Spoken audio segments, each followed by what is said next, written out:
لا حول ولا قوة إلا بالله العلي العظيم. حسبنا الله ونعم الوكيل، نعم المولى ونعم النصير. بسم الله الرحمن الرحيم. الحمد لله الذي هدانا لهذا وما كنا لنهتدي لولا أن هدانا الله. لقد جاءت الرسل ربنا بالحق. الصلاة والسلام على رسول الثقلين محبوب رب المغربين والمشرقين جد الحسن والحسين النبي المؤيد المصطفى الأمجد سیدنا و نبینا و مولانا ابی القاسم محمد اللهم صل على محمد وعلى اہل بیتہ الطیبین الطاہرین المعصومین المظلومین واللعنة الدائمة الباقية على أعدائهم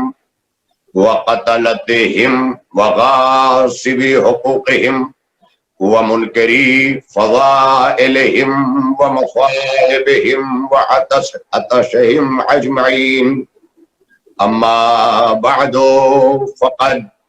قال الله في كتابه المجيد وفرقانه الحميد وقوله الحق. بسم الله الرحمن الرحيم. شرع لكم من الدين ما وصى به نوحا والذي أوحينا إليك وما وصينا به إبراهيم وموسى وعيسى أن أقيموا الدين ولا تتفرقوا فيه. صلوات محمد وآله. اللهم صل على محمد وآل محمد وجل فرجہ. بزرگان ملت، برادران ایمان، ماتمداران شہیدان کربلا، عزاداران سید الشہداء، شیعہ مسلم کونسل مونٹریال کی جانب سے حیدر ٹی وی کینیڈا کے ذریعے براہ راست نشر کی جانے والی یہ مجالس کہ جو آپ مسلسل دین اسلام اور شریعت انبیاء کے موضوع کے حوالے سے مسلسل سماعت فرما رہے ہیں. بزرگوں کی مشفقانہ اور کریمانہ سماعتیں رزق فکر بنتی ہے، اور میں اپنے تمام ناظرین کے جو مسلسل اس موضوع کو سماعت فرما رہے ہیں اور ان ایام ازاں میں جو ہماری تہذیب عزاداری کے ذریعے حصول رزق علم، رزق عقیدہ، رزق عقیدت، رزق عبادت جو سب کچھ وابستہ ہے اس ایام ازاں میں، الحمدللہ الحمدللہ فرش ازاں بچھا کے، منبر سجا کے، تبرکات برآمد کر کے، روح و دل کے تمام تر تقاضوں کی تکمیل کرتے ہوئے ہم نے ہمیشہ یہیں سے اپنا وہ ملجا و ماوا قرار دے کر امام حسین علیہ السلام کے حوالے سے وہ سب کچھ پایا کہ جس طرح مشیت نے حسین ابن علی کے ذریعے اپنا دین محفوظ پایا، اپنی شریعت محفوظ پائی. سبحان اللہ. عزیزان محترم، خدمت عالی میں جو مطالب، اور آج میرے لیے بڑے شرف کی بات ہے کہ میرے درمیان اور ہم سب کے درمیان مولانا اجمال اصغر نقوی صاحب مدد اللہ العلی کہ جن کے مشفقانہ سماعتیں ہم سب کے لیے ایک مشعل راہ ہے، اور وہ تمام بزرگ کہ جنہوں نے ہمیشہ اپنے اطفال کو اور اپنے خود کو نوازا ہے. میں چاہتا ہوں کہ آج اپنے سلسلہ کلام کو آگے بڑھاتے ہوئے تمام ناظرین تک جو مطالب کل تک عرض کیے گئے اس میں نے قرآن مجید کے سورت مبارکہ شورا کی 13ویں آیت کو سرنامہ سخن قرار دیا ہے اور روز اول سے اسی کو شرف تلاوت سے گزار کر اس کا شرف حاصل کر کے دین اسلام اور شریعت انبیاء کو عنوان قرار دیا ہے. ظاہر ہے کہ ہر طرف سے ہمارے اکابر علماء، ہمارے جید ترین خطبہ اور ہمارے وہ ذاکرین کہ جو اپنی صحیح فہم سے مومنین کو عزاداروں تک، بلکہ دوسرے لفظوں میں یوں کہا جائے کہ جو مخلص ذاکرین ہیں اور جنہوں نے ہمیشہ اپنا رشتہ علم اپنے علماء سے رکھا ہے، ایسے ذاکرین نے کہ جنہوں نے عزاداری سید الشہداء کو اپنے دوش پر اس طرح تک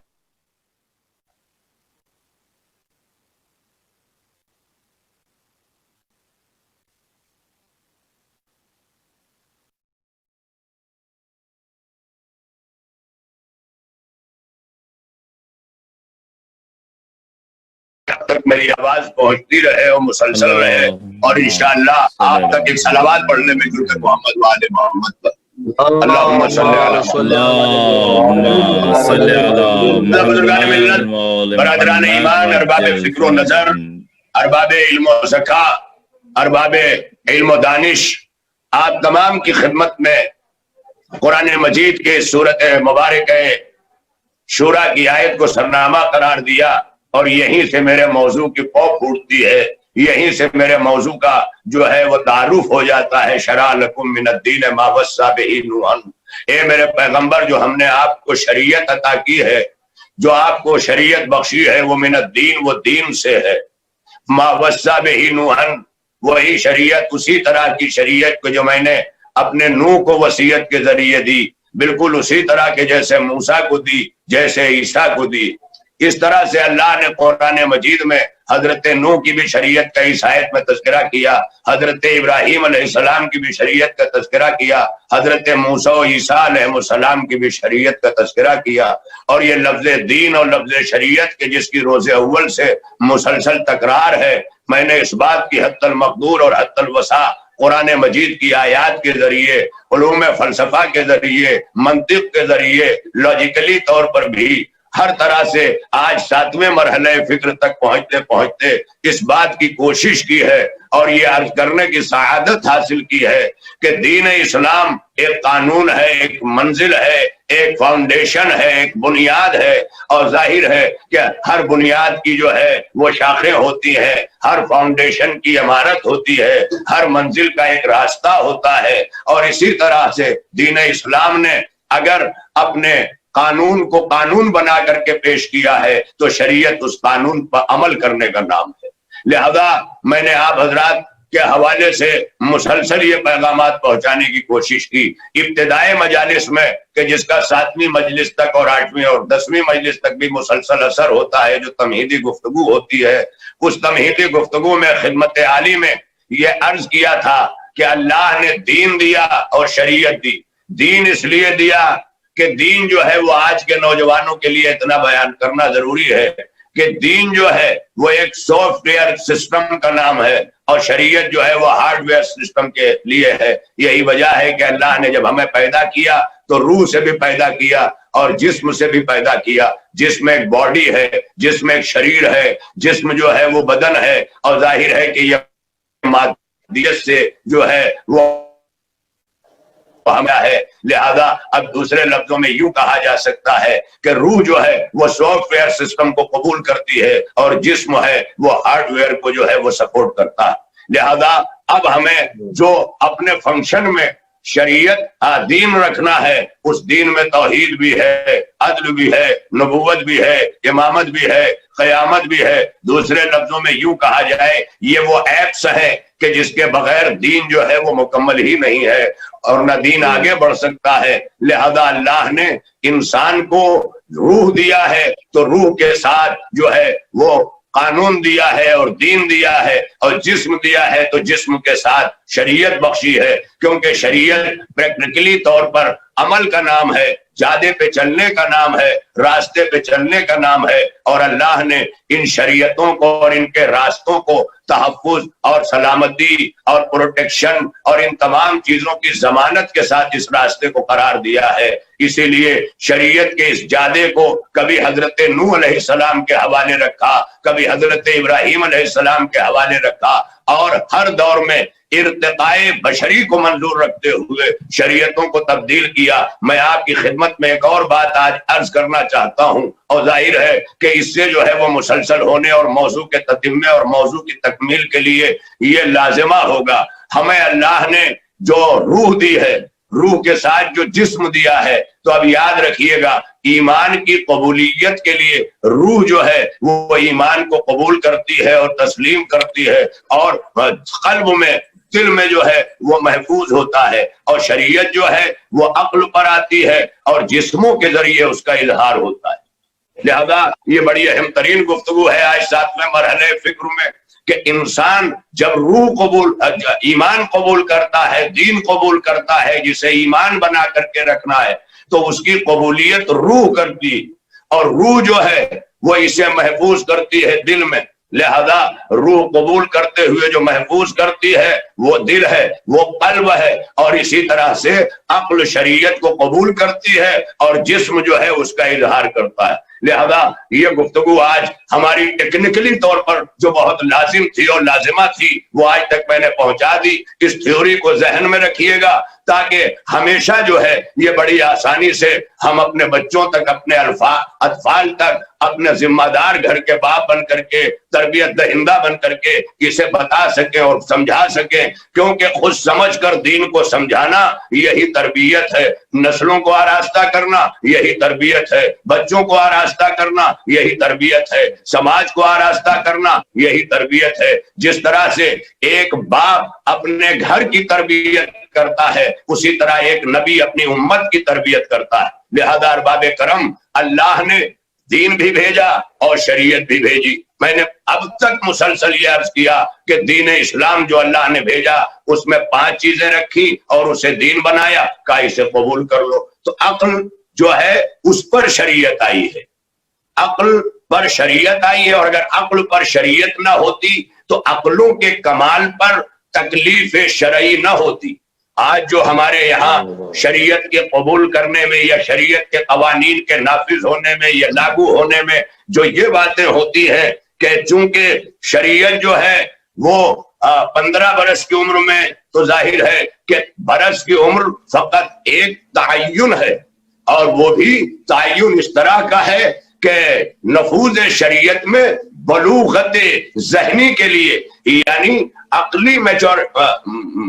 میچور ہو جانے پر اللہ نے جو ہے وہ ہمارے لیے شریعت کا نفاذ کیا ہے۔ یاد رکھیے گا جو ہمارے یہاں سن و سال لکھے جاتے ہیں کہ 15 برس کی عمر، تو یہ 15 برس کی عمر اوسطاً اور جو ہے وہ ہمارے شریعت محمدیہ کے لیے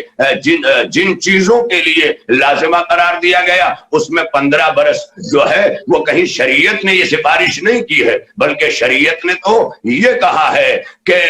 میچور ہو جانے کے بعد، بالغ ہو جانے کے بعد، اور یہاں یہ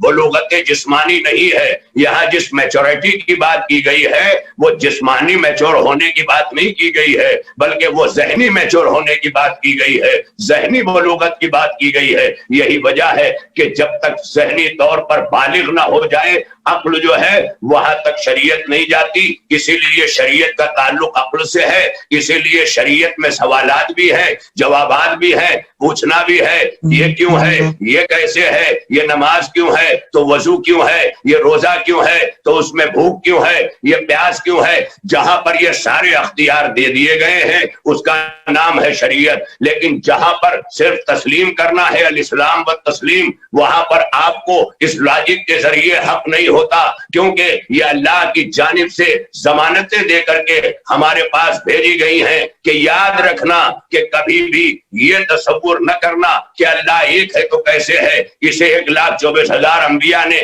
پوری طرح سے۔ تو اب جو ایمان ہے اس میں لاجیکلی پہلو نہیں دیا، اس میں منطقی پہلو نہیں دیا، یہ اختیار شریعت میں دیا۔ اسی لیے عقل کے بالغ ہونے کا انتظار کیا کہ جب عقل بالغ ہو جائے گی تو شریعت آئے گی، اور اگر یہی عقل فیل ہو جائے، انسان مجنون ہو جائے، انسان دیوانہ ہو جائے، تو شریعت اس سے دور کھڑی ہو جاتی ہے۔ آپ پوچھئے اور دیکھیے اٹھا کر کے فقہائے اعظام کے بھی عملیات کو دیکھیے،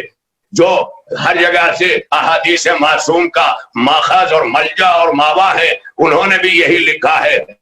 کہ ایک مجنون سے شریعت دور کھڑی ہو جاتی ہے، ایک وہ انسان جو مینٹلی ڈسٹرب ہو جائے اس سے شریعت دور کھڑی ہو جاتی ہے، اور اس عالم میں اس پر سے عبادتیں بھی ساقط ہو جاتی ہیں، نمازیں بھی ساقط، روزہ بھی ساقط، حج بھی ساقط، یہ تمام چیزیں ایک مجنون سے ہٹا لی جاتی ہے۔ لہذا یہ واضح ہو گیا کہ شریعت صاحبان عقل کے لیے ہے، اور شریعت پر عمل کرنا اس بات کی دلیل بھی ہوتا ہے کہ یہ عاقل انسان ہے، عقل کا بالغ انسان ہے، شریعت محمدیہ پر یہ عمل کر رہا ہے، لہذا عقل کی بلوغت ہمارے لیے ایک امپورٹنٹ مسئلہ ہے۔ اب یہ یاد رکھیے گا کہ دین وہ ہے کہ جسے روح نے قبول کیا اور قلب میں محفوظ کر لیا۔ میں نے ابتدائی منزل میں چوتھی مجلس میں یہ عرض کیا تھا کہ اللہ نے جہاں نفسوں کے 7 درجات رکھے ہیں، وہاں روح کے بھی 7 درجات رکھے ہیں۔ میں نے نفس کو بتایا تھا، پہلا نفس نفس امارہ ہے، دوسرا نفس نفس لوامہ ہے، تیسرا نفس نفس ملہمہ ہے، چوتھا نفس نفس زکیہ ہے، پانچواں نفس مطمئنہ ہے، چھٹا نفس راضیہ، اور ساتواں نفس مرضیہ۔ اب آئیے، میں اور کسی ریفرنس کی طرف نہیں جاتا مختصر سے وقت میں، مگر اتنا کہتا چلوں کہ شہرۂ آفاق جو ہے وہ بر صغیر کے وہ خطیب کہ جنہیں علامہ رشید ترابی اللہ مقامہ کہا جاتا ہے، اور ظاہر ہے کہ جنہوں نے پوری حیات نفوذ ذکر اہل بیت میں اور تفصیل ذکر اہل بیت میں گزاری ہے، انہوں نے بہت سارے ریفرنسز کے ساتھ یہ فرمایا تھا کہ جیسے انسان اپنا جسمانی تدریج لے کر درجہ بدرجہ جو ہے وہ مٹی سے نطفہ، نطفہ سے علقہ، علقہ سے مضغہ سے لحم سے عظام سے خلقن آخر، یہ 7 منزلیں بیان کی ہیں جسم کی، وہیں پر روح کی بھی 7 منزلیں بیان کی ہیں۔ پہلی منزل پر روح جو ہے وہ طبیعت کہلاتی ہے۔ پہلی منزل پر جیسے نفس اپنے ارتقائی منزلیں طے کرتا ہے کہ پہلے نفس امارہ کی صورت میں ہے، نفس امارہ سے اپنے آپ کو محفوظ کیا، جیسا کہ قرآن نے کہا ان النفس لامارۃ بالسوء، نفس امارہ انسان کو برائیوں کی طرف کھینچتا ہے، پل کرتا ہے، کھینچتا ہے۔ ان النفس لامارۃ بالسوء الا ما رحم ربی، بس کوئی نہیں بچا سکتا اس سے سوائے رحمت پروردگار کے۔ تو اب ایک بات اللہ نے بتا دی کہ اس رحمت پروردگار کے حصول میں لگ جاؤ، اسے تلاش کرنے میں لگ جاؤ جو تمہیں نفس امارہ سے محفوظ کر دے، اور جب تم نفس امارہ سے محفوظ ہو جاؤ گے تو اب نفس لوامہ کی طرف جو بڑھ جاؤ گے، اور اب یہیں پر جہاں نفس لوامہ بنا وہیں پر روح کی بھی تدریج آگے بڑھی، روح کا بھی ارتقائی جو ہے وہ منظر آگے بڑھا۔ اور یہاں پر اگر پہلی منزل پر نفس نے اپنے آپ کو نفس امارہ سمجھایا ہے، تو روح نے پہلی منزل پر اپنا تعارف جو کروایا وہ طبیعت کروایا، یعنی طبیعت روح کی وہ منزل ہے کہ جو بقائے انسانی کے لیے اور جسم کو چلانے کے لیے ایک لازمہ ہے۔ اگر یہ ہٹ جائے تو روح الگ ہو جائے گی، جسم الگ ہو جائے گا، اور روح کے جسم سے الگ ہوتے ہی یہ باڈی ڈیتھ باڈی یعنی میت کہلائے گی۔ لہذا اگر روح کو الگ کر دیا جائے تو باڈی میت کہلائے گی، اسی طرح سے اگر دین کو الگ کر دیا جائے تو شریعت میت کہلائے گی۔ لہذا ہمارے لیے لازم ہے کہ ہم اس پہ غور کریں، ہم فکر کریں کہ روح جو ہے اتنی جو پہلی منزل کی ہے، یہ ہم انسانوں ہی میں نہیں بلکہ یہ جانوروں میں بھی ہے۔ جانوروں میں ہمارے یہاں روح پہلی منزل پر جو طبیعت بن کر کے ہے، یہ جانوروں میں جبلت بن کے رہتی ہے اور اسے جبلت کہا جاتا ہے، لیکن جانوروں کے یہاں ارتقاء روح نہیں ہے۔ لہذا وہ جبلت پر ہی جانور اپنی زندگی گزار دیتے ہیں. لہذا اب انسان جو ہے وہ اپنی طبیعت سے آگے بڑھا اور جیسے ارتقاء نفس کیا کہ اس نے اپنے آپ کو گناہوں سے محفوظ کرتے ہوئے نفس لوامہ کی طرف بڑھایا، تو اب روح نے دوسری منزل پر اپنا جو تعارف کرایا. وہ مولائے کائنات فرماتے ہیں کہ روح کے ارتقاء کی دوسری منزل کا نام جو ہے وہ قلب رکھا گیا. اب یہاں پر قلب لغت سے نہ سمجھیے گا، قلب ڈکشنری سے نہ سمجھیے گا، قلب جو ہے وہ عربوں کے کلچر سے نہ سمجھیے گا. اگر قلب کو سمجھنا ہے تو قرآن سے سمجھیے گا. افلا یتدبرون القرآن ام علی قلوب اقفالها. یہ جگہ جگہ پر جو قلب اور قلوب کی جو منزلیں کی گئی ہے، ختم اللہ علی قلوبہم. اب اس سے آپ اندازہ کر سکتے ہیں کہ فقط ایک شیپ کا بنا ہوا دل اور ہارٹ جو ہے اس کی میننگ میں نہ لیجئے گا. یہ قرآن حکیم ہے، بڑی وسعتیں رکھتا ہے. لہذا آواز دی کہ دیکھو جب یہ روح پہلی منزل سے نکل کر طبیعت سے آگے ارتقاء پذیر ہوتی ہے تو یہ روح دوسری منزل پر قلب کہلاتی ہے. اور اسی کو تیسری منزل پہ جو مولا نے متعارف کرایا، کہا روح کا تیسری منزل تک پہنچتے پہنچتے نام عقل ہو جاتا ہے. عقل، عقل جسے کہتے ہیں یہ روح کے ارتقاء کی تیسری منزل ہے. اور اسے آپ سب حضرات پوری طرح سے نوٹ کر لیں کہ تاکہ یہاں سے میں روح کے ساتھ نفس کو لیتے ہوئے چلوں اور یہ بات اس طرح مکمل ہو جائے کہ عقل ہی جو ہے وہ فیصلہ کرتی ہے. پہلی منزل پر تو نفس امارہ بن کے کھینچ رہا تھا، دوسری منزل پر یہ نفس لوامہ بنا. لا اقسم بیوم القیامہ ولا اقسم بالنفس اللوامہ. تو یہ نفس لوامہ کیا ہے؟ یہ ملامت کرتا ہے. ملامت کا سلسلہ کہاں سے پیدا ہوتا ہے؟ دل سے پیدا ہوتا ہے. ظاہر ہے کہ اب انسان اپنے دل میں اپنے آپ کو ملامت کرنے لگا اور جس نفس کے زیر اثر رہا اس کا نام نفس لوامہ ہے. ظاہر ہے کہ جہاں قلب تک بات پہنچی تھی وہاں نفس نے جب بڑھ کے سپورٹ کیا تو نفس لوامہ کہا، اور پھر جب یہی روح مقام عقل میں پہنچی تو اب نفس کو ملہمہ کہا. آئیے قرآن سے سمجھیں. وہ نفس وما سواہا فَأَلْهَمَهَا فُجُورَهَا وَتَقْوَاهَا. یعنی اس سے اندازہ ہوتا ہے کہ اللہ کہتا ہے کہ میں نے نفسوں کو سجا کر سنوار کر درست کر کے آراستہ کر کے پیراستہ کر کے تقاضوں کو پورا کر کے ڈیمانڈ کو پورا کر کے میں نے ہر طرح سے نفس انسانی کو جو ہے وہ جشتا ہوا اور سجتا ہوا اور سنورتا ہوا اور تقاضوں کو پورا کرتا ہوا انسان کے حوالے کیا. فَأَلْهَمَهَا فُجُورَهَا وَتَقْوَاهَا. اور پھر میں نے فجور اور تقوی کا اس پر الہام کر دیا. یہاں تیسری منزل پر جہاں نفس ملہمہ آیا، جہاں کیفیت الہام آ کے ٹھہری، اس منزل پر روح نے اپنا تعارف کرایا تو مقام عقل پہ کرایا. اس سے یہ بات اور واضح ہو رہی ہے. اور شریعت عقل پر آئی. اب یہاں سے دیکھیں منزل ملہمہ، نفس ملہمہ تیسری منزل پر ہے. اور نفس ملہمہ جو ہے وہ الہام کرتا ہے، اور جب الہام کرتا ہے تو اس الہام کا تعلق عقل بشر سے ہوتا ہے. نبی پہ وحی آتی ہے تو قلب پیغمبر پہ آتی ہے. انسان پہ الہام ہوتا ہے تو عقل پہ الہام ہوتا ہے. صلوات پڑھیے مل کر محمد والے محمد. اللہم صلی علی ہمارے لیے لمحات فکریہ کہ ہم ان باتوں کا بغور بڑی تیزی کے ساتھ، کیونکہ یہ وہ مطالب ہیں کہ جس کے لیے بڑی عرب ریزی کے ساتھ، مطالعہ کے ساتھ اور تمام تر تفکر و تدبر کے ساتھ ان علوم کو پہنچانے کی بڑی ذمہ داریاں ہوتی ہیں. کیونکہ یہ وہ علوم ہے کہ جو ہمارے علماء کے ہاں درس خارج تک میں درس کی صورت میں دیے جاتے ہیں. خدا کی قسم یہ صدقہ نہیں تو کیا ہے کہ جس فرش پر مجتہدین بیٹھ کر درس خارج مجتہد زمانہ سے سنتے ہیں، ذکر حسین نے وہ شرف دے دیا کہ فرش عزا پہ بیٹھ کر اس درس خارج کو ہمارے لیے نعمت بنا کر منبر کے ذریعے ہمارے لیے علم پہنچا دیا. لہذا ارباب کرم یہ کمال ہے مجلس حسین کا. کچھ دیر کر فرض کیجئے یہ مجلسیں نہ ہوں، سارا جہاں حسین کا قاتل دکھائی دے. ان مجلسوں نے تدبر انسانی، تفکر انسانی، تعقل انسانی کو جو ہے وہ بیدار رکھا ہے، ضمیر انسانی کو جگا رکھا ہے. کیوں؟ اس لیے کہ یہاں بیدار ضمیر کے تذکرے ہیں۔ تو ارباب کرم اب یہاں سے جب روح اور آگے بڑھی تو روح کا تعارف جو ہے وہ مقام عقل سے تیسری منزل سے جب روح چوتھی منزل اختیار کرتی ہے تو اب روح کو روح نام دیا گیا ہے۔ یہی وجہ ہے کہ یہاں تک پہنچتے پہنچتے انسان بھی روح اللہ ہو جاتا ہے، یہاں تک پہنچتے پہنچتے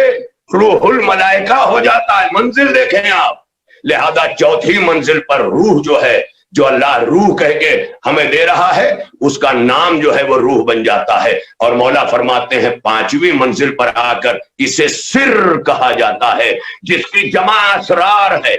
آپ سوچئے کہ روح خالی پانچویں منزل تک گئی تو سر بن کے اس کا تعارف ہوا اور یہ اسرار اس کی جمع ہو گیا، اما جب پانچویں منزل روح تک پہنچتے پہنچتے انسان اتنا پر اسرار ہو جاتا ہے کہ علی طالقانی بن کر کے کرامات کا اظہار کرتا ہے۔ تو جب انسان فقط مقام روح کی پانچویں منزل حاصل کر کے پر اسرار ہو جاتا ہے تو جو نور کی منزل منتہا پہ پہنچے، کیوں نہ نبی آواز دے نعت علی مظہر العجائب، آپ منزل ملاحظہ فرمائیں۔ لہذا اللہ نے یہاں پر پہنچتے پہنچتے روح کو سر کہا، اور اس کے بعد چھٹی منزل پر روح خفی بنی، ساتویں منزل پر اخفا بنی، اور یہیں تک چلتے چلتے اللہ نے نفس کو روح کے مقابل مسلسل